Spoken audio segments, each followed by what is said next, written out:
যার উপরে গোসল ফরজ হয়, যার বীর্যপাত হয়, তার উপরে গোসল ফরজ হয়।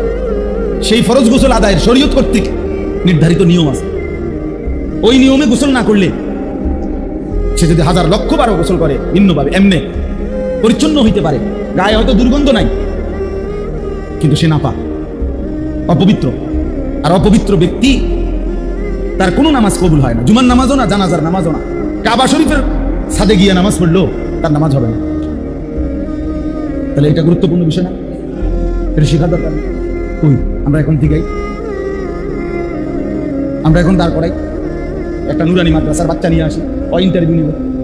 চাচারা একজন একজন করে তাব্বাতিয়া দা কুল আল্লাহ শুনাইবেন, আত্তাহিয়াতু শুনাইবেন।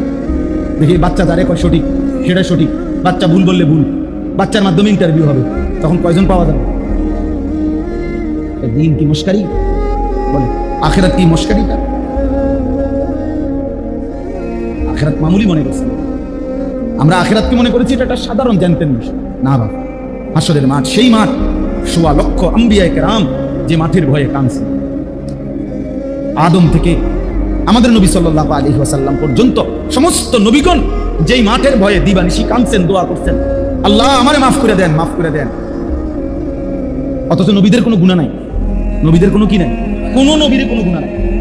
আমাদের নবীরও নাই, আগের নবীদেরও নাই।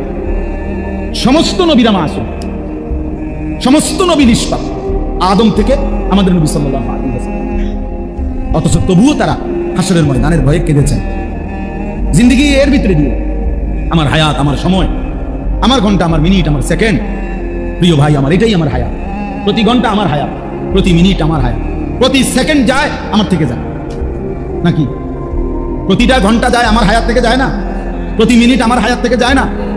আমি সবসময় এটা বলি, প্রিয় যুবক তোমাদেরকেও বলি, বন্ধু, মনে করো আগামী 100 বছর পরে পৃথিবীর মানুষ সব আধুনিক হয়ে চাঁদের দেশে চলে গেছে। মনে করো সবার গদ্দুয়ার হয়ে গেছে চাঁদের দেশে। তো এতে হবেটা কি? তুমি তো থাকতা না, আমি তো থাকবো না। এরপরে পৃথিবীবাসী, পৃথিবী অত্যাধুনিক হয়ে চাঁদের দেশে বা মঙ্গল গ্রহে চলে যাক, আমার কি? আমি তো নাই, আমি তো আর কোনোদিন আসবো না, আমি তো আর কোনোদিন ফিরবো না। এই পৃথিবী যত সুন্দরী হোক, ফেলে যাওয়া বাড়ি যত অত্যাধুনিকে করুক, আমি তো আর আসবো না।